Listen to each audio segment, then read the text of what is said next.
Hi hello ಎಲ್ಲರಿಗೂ ನಮಸ್ಕಾರ. ರೈತ ಮಿತ್ರರೇ, ನಾನು ನಿಮ್ಮ ಅಶೋಕ್. ನೀವು ನೋಡ್ತಾ ಇದ್ದೀರಾ ಅಶೋಕ್ ಅಗ್ರಿ ಸ್ಟುಡಿಯೋ ಯೂಟ್ಯೂಬ್ ಚಾನಲ್ನ. ಸೊ ರೈತ ಮಿತ್ರರೇ, ಈ ಒಂದು ವಿಡಿಯೋದಲ್ಲಿ ನಾನೇನು ವಿಡಿಯೋನ ಮಾಡಿಟ್ಟಿದ್ದೆ, ಅಮೆರಿಕನ್ ಡೈರಿ ಫಾರ್ಮ್ಗಳ ಒಂದು ಸೀರೀಸನ್ನು ಸ್ಟಾರ್ಟ್ ಮಾಡ್ತೀವಿ ಅಂತ. So this is first part, ಇದು ಮೊದಲನೇ ಭಾಗ. ಸೊ ಮೊದಲನೇ ಭಾಗದಲ್ಲಿ ಪಾರ್ಟ್ 1ನಲ್ಲಿ ನಾವು ಅಮೆರಿಕನ್ ಡೈರಿ ಫಾರ್ಮ್ಸ್ ಇಂಟ್ರೊಡಕ್ಷನ್ಸ್ ಇರುತ್ತೆ. ಸೊ ಯಾವ ರೀತಿಯಾಗಿ ಆ ಒಂದು ಫಾರ್ಮ್ಸನ್ನು ಸೆಟಪ್ ಮಾಡ್ಕೊಂಡಿರ್ತಾರೆ, ಪ್ಲಸ್ ಅಲ್ಲಿ ಎಷ್ಟು ಸಂಖ್ಯೆಯಲ್ಲಿ ಹಸುಗಳನ್ನು ಸಾಕ್ತಾರೆ, ಎಷ್ಟು ಜನ ಆಳುಗಳು ಬೇಕಾಗ್ತಾರೆ ಆ ಒಂದು ಇದನ್ನು ಮೇಂಟೈನ್ ಮಾಡೋದಕ್ಕೆ. ಸೊ ವಸತಿ ನಿರ್ವಹಣೆ ಹೇಗಿರುತ್ತೆ, ಆ ಒಂದು ಡೈರಿಗಳ ವಸತಿ ನಿರ್ವಹಣೆ ಹೇಗಿರುತ್ತೆ, ಸೊ ಮತ್ತು ಆ ಒಂದು ಟೋಟಲಿ ಮ್ಯಾನೇಜ್ಮೆಂಟ್ ಹೇಗಿರುತ್ತೆ.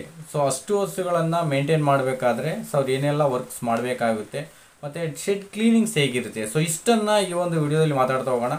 ಸೊ ಮುಂದಿನ ವಿಡಿಯೋದಲ್ಲಿ ಆಹಾರದ ಬಗ್ಗೆ ಮಾತಾಡೋಣ. ಸೊ ಏನೆಲ್ಲ ಫೀಡ್ಸನ್ನು ಅವ್ರು ಮೇಂಟೈನ್ ಮಾಡ್ತಾರೆ, ಸೊ ಮಿಲ್ಕಿಂಗ್ ಯಾವ ಟೈಮಲ್ಲಿ ತೆಗಿತಾರೆ, ಎಷ್ಟು ಮಿಲ್ಕಿಂಗ್ ತೆಗಿತಾರೆ, ಸೊ ಮಿಲ್ಕಿಂಗ್ ಪ್ರೋಸೆಸ್ ಹೇಗಿರುತ್ತೆ, ಸೊ ಅದು ಮತ್ತು ಆಹಾರ ಮತ್ತೊಂದರಲ್ಲಿ. ಸೊ ಹಾಗೆ ನೆಕ್ಸ್ಟ್ ಇನ್ನೊಂದರಲ್ಲಿ ಮುಂತಾದಂಥದ್ದು ಬೇರೆ ಬೇರೆ ವಿಷಯಗಳನ್ನು ಮುಂದಿನ ಒಂದು ಭಾಗಗಳಲ್ಲಿ ಮಾತಾಡ್ತಾ ಹೋಗೋಣ. ಸೊ ಪ್ರೆಸೆಂಟ್ ನಾವು ಈ ಒಂದು ಡೈರಿ ಫಾರ್ಮ್ಗಳ ಇಂಟ್ರೊಡಕ್ಷನ್ಸು. ಸೊ ಅಮೆರಿಕದ ಒಂದು ಸುಮಾರು 51 ಸ್ಟೇಟ್ಗಳಲ್ಲಿ ಕ್ಯಾಲಿಫೋರ್ನಿಯಾ ಅತಿ ಹೆಚ್ಚು ಹಾಲನ್ನು ಪ್ರಾಡಕ್ಟ್ ಮಾಡುತ್ತೆ ಪ್ಲಸ್ ಕನ್ಸ್ಯೂಮ್ ಮಾಡುತ್ತೆ. ಸೊ ಮೊದಲನೇ ಸ್ಥಾನದಲ್ಲಿ ಅತಿ ಹೆಚ್ಚು ಹಾಲನ್ನು ಉತ್ಪಾದಿಸುವಂತಹ ಅಮೆರಿಕನ್ ಸ್ಟೇಟ್ ಯಾವುದು ಅಂತಂದರೆ ಕ್ಯಾಲಿಫೋರ್ನಿಯಾ. ಸೊ ಈ ಕ್ಯಾಲಿಫೋರ್ನಿಯಾದಲ್ಲಿ ಅತಿ ಹೆಚ್ಚಿನದಾಗಿ ಈ ಒಂದು ಡೈರಿ ಫಾರ್ಮ್ಗಳು ನೆಲೆಗೊಂಡಿರೋದನ್ನು ನಾವು ಕಾಣ್ಬೋದು. ಹೆಚ್ಚು ಉತ್ಪಾದನೆ ಇಲ್ಲಿಂದಲೇ ಆಗುತ್ತೆ. ಸೊ ಕನ್ಸ್ಯೂಮ್ ಮಾಡ್ತಕ್ಕಂಥವ್ರು ಸಹ ಅಲ್ಲಿನೇ ಹೆಚ್ಚಿನದಾಗಿ ಕನ್ಸ್ಯೂಮ್ ಮಾಡ್ತಾರೆ. ಸೊ ಈ ಒಂದು ಫಾರ್ಮಿಂಗ್ ಸಿಸ್ಟಮ್ ಹೇಗಿರುತ್ತೆ ಅಂದರೆ, ಇಲ್ಲಿ 2 ಟೈಪ್ಸ್ ಆಫ್ ಫಾರ್ಮಿಂಗ್ ಸಿಸ್ಟಮ್ಸ್ ಇರುತ್ತೆ. ಅಂದರೆ 2 ರೀತಿಯಲ್ಲಿ ಆ ಡೈರಿಗಳನ್ನು ನಿರ್ವಹಣೆ ಮಾಡ್ತಾರೆ. ಸೊ ಅದು ಒಂದುಬಿಟ್ಟು ಹಾಲಿಗಾಗಿ ಅಂದರೆ ಮಿಲ್ಕ್ ಪರ್ಪಸ್ ಮಾಡುವಂತಹ ಡೈರಿ ಫಾರ್ಮ್ಗಳು, ಮತ್ತೊಂದು ಮೀಟ್ ಪರ್ಪಸ್ ಮಾಡುವಂತಹ ಡೈರಿ ಫಾರ್ಮ್ಗಳು. ಸೊ ಮಾಂಸಕ್ಕಾಗಿ ಸಹ ಆ ಒಂದು ಹಸುಗಳನ್ನು ಸಾಕ್ತಾರೆ ಅಂದರೆ ಖಂಡಿತ ಸಾಕ್ತಾರೆ. ಸೊ ಯಾಕೆ ಅಂತಂದರೆ ಅಮೆರಿಕನ್ಸ್ ಮಾತ್ರನೆಲ್ಲ ಹೊರಗಿನ ಪಾಶ್ಚಾತ್ಯ ಒಂದು ಜನಗಳು ಏನು ಮಾಡ್ತಾರೆ ಅಂತಂದರೆ ಮೀಟ್ ಕನ್ಸ್ಯೂಮ್ ಮಾಡೋದರಲ್ಲಿ ನಂಬರ್ 1 ನಮ್ಮ ಇಂಡಿಯಾದಲ್ಲಿ ಕಡಿಮೆ. ಸೊ ಬೀಫ್ ಒಂದು ಹಸುವಿನ ಮಾಂಸವನ್ನು ಗೋಮಾಂಸವನ್ನು ತಿಂತಕ್ಕಂಥದ್ದು ಇಂಡಿಯಾದಲ್ಲಿ ತಿಂತಾರೆ, ಬಟ್ ಕಡಿಮೆ.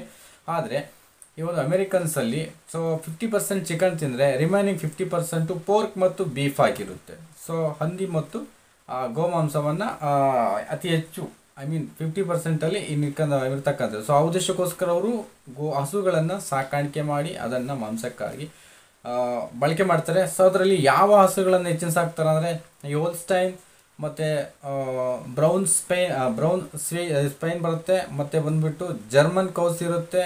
ಈ ಜೆರ್ಸಿಗಳು ನಮ್ಮಲ್ಲಿ ಸಿಗ್ತಕ್ಕಂಥ ಜೆರ್ಸಿಗಳು, ಇವುಗಳನ್ನು ಅಲ್ಲಿ ತಿನ್ನೋದಿಲ್ಲ. ಸೊ ಅಲ್ಲಿ ಅದಕ್ಕೆ ಸಪ್ರೇಟ್ ಅನ್ನೋ ಒಂದು ಬ್ರೀಡನ್ನು ಅವರು ತಯಾರು ಮಾಡ್ಕೊಂಡಿದ್ದಾರೆ ಮಾಂಸಕ್ಕಾಗಿ.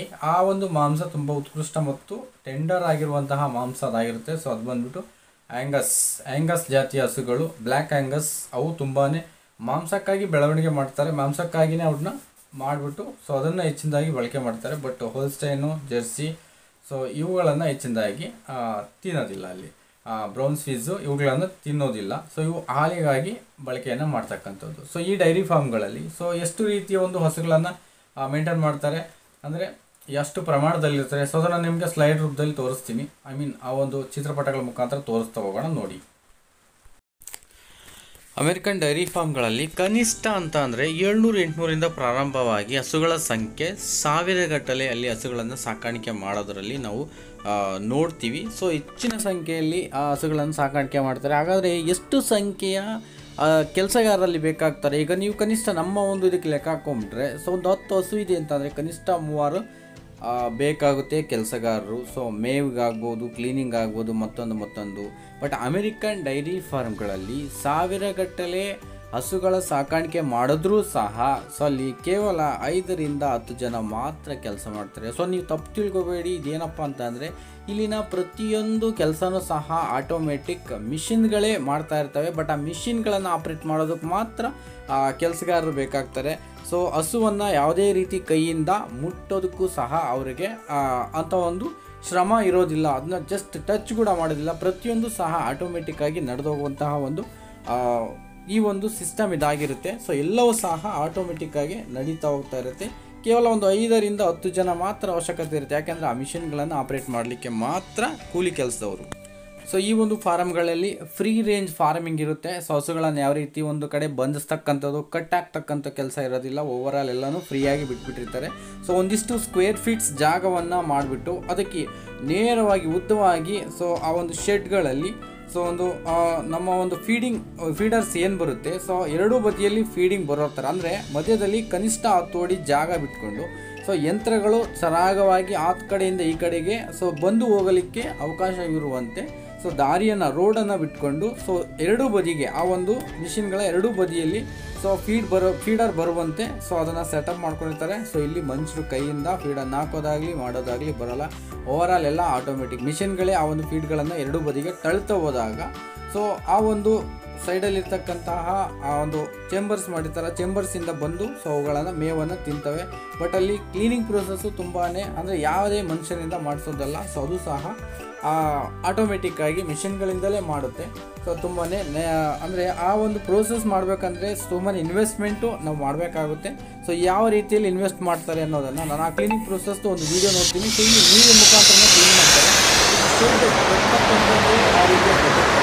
ಮುಂಭಾಗದಲ್ಲಿ ಆ ಒಂದು ಫೀಡ್ ಬರುವಂತಹ ಜಾಗದಿಂದ ಒಂದು 5 ಅಡಿ ಅಥವಾ 6 ಅಡಿ ಜಾಗಕ್ಕೆ ಮುಂಭಾಗದಲ್ಲಿ ಸೊ ಒಂದು ಸ್ವಲ್ಪ ಎತ್ತರದಲ್ಲಿ ಒಂದು ಒಂದು 1/4 ಅಡಿ ಎತ್ತರವನ್ನು ಹೈಟ್ ಮಾಡಿರ್ತಾರೆ. ಅದರ ಮೇಲೆ ನಿಂತು ಅವು ಮುಂದಗಡೆ ಸೊ ಹಾಕಿರುವಂಥ ಫೀಡನ್ನು ತಿಂತವೆ. ಸಗಣಿ ಟೋಟಲಿ ಆಗಿ ಹಿಂಭಾಗಕ್ಕೆ ಬೀಳುತ್ತೆ. ಅಲ್ಲಿ ಒಂದು 10 ಫೀಟ್ನಷ್ಟು ಮತ್ತೆ ಡೌನ್ ಮಾಡಿರ್ತಾರೆ.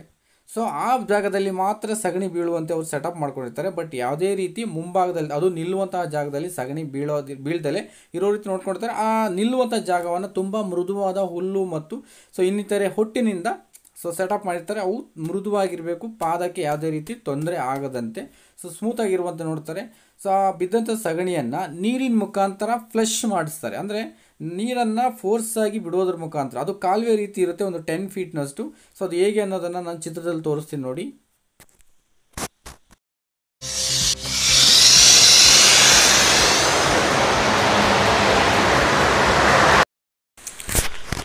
ಸೊ ಟೋಟಲಿ ಆ ಪ್ರೋಸೆಸ್, ಕ್ಲೀನಿಂಗ್ ಪ್ರೋಸೆಸ್ ಆ ರೀತಿಯಾಗಿರುತ್ತೆ. ಅದಾದ ನಂತರ ಈಗ ನಮಗೆ ಮಿಲ್ಕಿಂಗ್ ಪ್ರೋಸೆಸ್ ಯಾವ ರೀತಿ ಇರುತ್ತೆ ಅಂದರೆ ನೆಕ್ಸ್ಟ್ ಮಿಲ್ಕಿಂಗನ್ನು ಎಷ್ಟು ಟೈಮ್ ತೆಗಿತಾರೆ. ಸೊ ಅವರು ಡೈಲಿ 3 ಟೈಮ್ ಮಿಲ್ಕಿಂಗ್ ಮಾಡ್ತಾರೆ. ನಮ್ಮ ಥರ 2 ಟೈಮ್ ಮಾಡಲ್ಲ, 3 ಸಲ ಮಿಲ್ಕಿಂಗನ್ನು ಮಾಡ್ತಾರೆ. ಅಂದರೆ ಕನಿಷ್ಠ ದಿನಕ್ಕೆ ಎಷ್ಟು ಗಂಟೆಗಳು ತೆಗಿಬೋದು.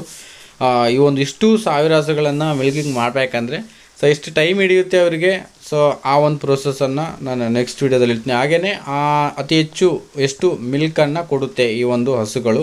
ಸೊ ಆ ರೀತಿ ಮಿಲ್ಕನ್ನು ಕೊಡಬೇಕಂದ್ರೆ ಅವರು ಯಾವ ಪ್ರಮಾಣದಲ್ಲಿ ದಾಣಿ ಮಿಶ್ರಣ ಮತ್ತು ಒಂದು ಮೇವು ಫುಡ್ಡನ್ನು ಕೊಡ್ತಾರೆ. ಸೊ ಅದನ್ನು ಸಂಪೂರ್ಣವಾಗಿ ನಾನು ನಿಮಗೆ ನೆಕ್ಸ್ಟ್ ವೀಡಿಯೋದಲ್ಲಿ ತಿಳಿಸ್ತಾ ಹೋಗ್ತೀನಿ.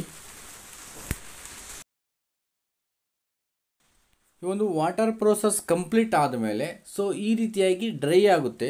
ಸೊ ಅದು ಎಲ್ಲ ರೀತಿ ಕ್ಲೀನ್ ಆದಂಥ ಒಂದು ಪ್ರೋಸೆಸನ್ನು 1 ಅವರ್ ನಂತರ ಸೊ ಈ ರೀತಿಯಾಗಿ ಸಂಪೂರ್ಣ ಅದು ಕ್ಲೀನ್ ಆಗಿರುತ್ತೆ.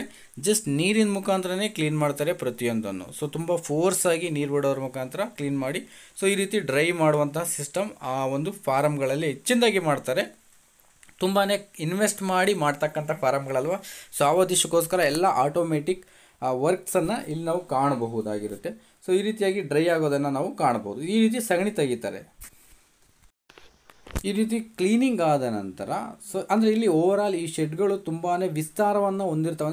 ಅಂದರೆ ಸುಮಾರು ಸ್ಕ್ವೇರ್ ಫೀಟ್ಗಳೇನು ಜಾಸ್ತಿನೇ ಶೆಡ್ಗಳನ್ನು, ಯಾಕೆ ಅಂತಂದರೆ ಹಸುಗಳ ಸಂಖ್ಯೆ ಹೆಚ್ಚಾಗಿದ್ದಾಗ ಸುಮಾರು ಎಕರೆಗಳಲ್ಲಿ ಈ ಶೆಡ್ಗಳನ್ನು ನಿರ್ಮಾಣ ಮಾಡಿಕೊಂಡಿರ್ತಾರೆ. ಸೊ ಇಲ್ಲಿ ಆ ಮಿಲ್ಕಿಂಗ್ ಯೂನಿಟ್ ಒಂದು ಶೆಡ್ ಇರುತ್ತೆ, ಫೀಡಿಂಗ್ ಯೂನಿಟ್ ಒಂದು ಶೆಡ್ ಇರುತ್ತೆ, ಮತ್ತು ಫೀಡ್ ಸ್ಟೋರೇಜ್ ಯೂನಿಟೇ ಮತ್ತೊಂದು ಶೆಡ್ಗಳನ್ನು ಸೊ ಅವ್ರು ಮಾಡ್ಕೊಂಡಿರ್ತಾರೆ. ಸೊ ಆ ಫೀಡ್ ಸ್ಟೋರೇಜು ಮತ್ತು ಮಿಲ್ಕಿಂಗ್ ಯೂನಿಟ್ ಈ ರೀತಿ ಶೆಡ್ಗಳನ್ನು ಹಾಕ್ಕೊಂಡು ಲಾರ್ಜ್ ಸ್ಕೇಲಲ್ಲಿ ಸೊ ನೀವು ನೋಡ್ತಾ ಇರ್ತಕ್ಕಂಥದ್ದು ಫೀಡ್ ಸ್ಟೋರೇಜ್ ಅಂದರೆ ಮೇವನ್ನು ಸಂಗ್ರಹಣೆ ಮಾಡಿರುವಂಥ ಒಂದು ಶೆಡ್ಡು.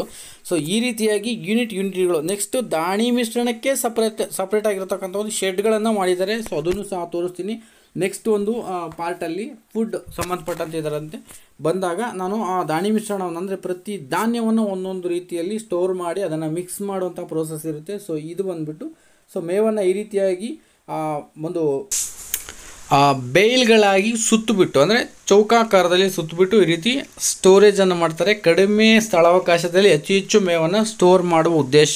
ಸೊ ಈ ಬೇಲ್ ಮಾಡುವ ಉದ್ದೇಶವಾಗಿರುತ್ತೆ. ಈ ಬೇಲ್ಗಳ ರೂಪದಲ್ಲಿ ಸುತ್ತಿಡ್ತಾರೆ. ಸೊ ಇದನ್ನು ಅಂದರೆ ಯಾವಾಗ ಲಭ್ಯತೆ ಹೆಚ್ಚಾಗಿರುತ್ತೋ ಮೇವಿನ ಲಭ್ಯತೆ ಆಗ ಕಟ್ ಮಾಡಿಬಿಟ್ಟು ಸ್ಟೋರ್ ಮಾಡಿ ಇಟ್ಕೊಂಡು ವರ್ಷ ಪೂರ್ತಿ ಇದನ್ನು ಕೊಡ್ತಾ ಹೋಗ್ತಾರೆ. ಇಲ್ಲಿ ಹಸಿ ಮೇವು ಅಂತಕ್ಕಂಥದ್ದು ತೀರಾ ಕಡಿಮೆ. ಸೊ ಇಲ್ಲಿ ಓವರಾಲ್ ಎಲ್ಲ ಡ್ರೈ ಮ್ಯಾಟರ್ ಬೇಸ್ ಮೇಲೆ ನಡೀತಾ ಅಂದರೆ ಒಣ ಮೇವಿನಲ್ಲೇ ನಡೀತದೆ. ಸೊ ಮುಂದಿನ ವಿಡಿಯೋದಲ್ಲಿ ಮಿಲ್ಕಿಂಗ್ ಪ್ರೋಸೆಸ್ ಯಾವ ರೀತಿ ಮಾಡ್ತಾರೆ ಮತ್ತು ಹಸುಗಳ ಆರೋಗ್ಯವನ್ನು ಯಾವ ರೀತಿ ಕಾಪಾಡ್ತಾರೆ, ಸೊ ಯಾವ ರೀತಿ ಫುಡ್ಡನ್ನು ಕೊಡ್ತಾರೆ ಅನ್ನೋದನ್ನು ನಾನು ನೆಕ್ಸ್ಟ್ ವಿಡಿಯೋದಲ್ಲಿ ಹೇಳ್ತೀನಿ. ಇಲ್ಲಿ ಮೇಯ್ನಾಗಿ ಹಸುಗಳ ಆರೋಗ್ಯ ಕಾಪಾಡೋದು ಮತ್ತು ಸೆಮೆನ್ ಮಾಡ್ತಕ್ಕಂಥದ್ದು ಯಾವ ರೀತಿ ಕಂಡುಹಿಡಿತಾರೆ, ಅಂದರೆ ಅಷ್ಟು ಸಾವಿರ ಹಸುಗಳಲ್ಲಿ ಯಾವ ಹಸು ಸೆಮೆನ್ಗೆ ಬಂದಿದೆ ಅಂತ ಯಾವ ರೀತಿ ಕಂಡುಹಿಡ್ತಾನೆ ಅನ್ನೋದನ್ನು ನೆಕ್ಸ್ಟ್ ವಿಡಿಯೋದಲ್ಲಿ ಹೇಳ್ತೀನಿ. ಖಂಡಿತ ನಿಮ್ಗೆ ಈ ವಿಡಿಯೋ ಲೈಕ್ ಆಗಿದ್ದರೆ ಸೊ ಲೈಕ್ ಮಾಡಿ ಅಂತ ಹೇಳ್ತಾ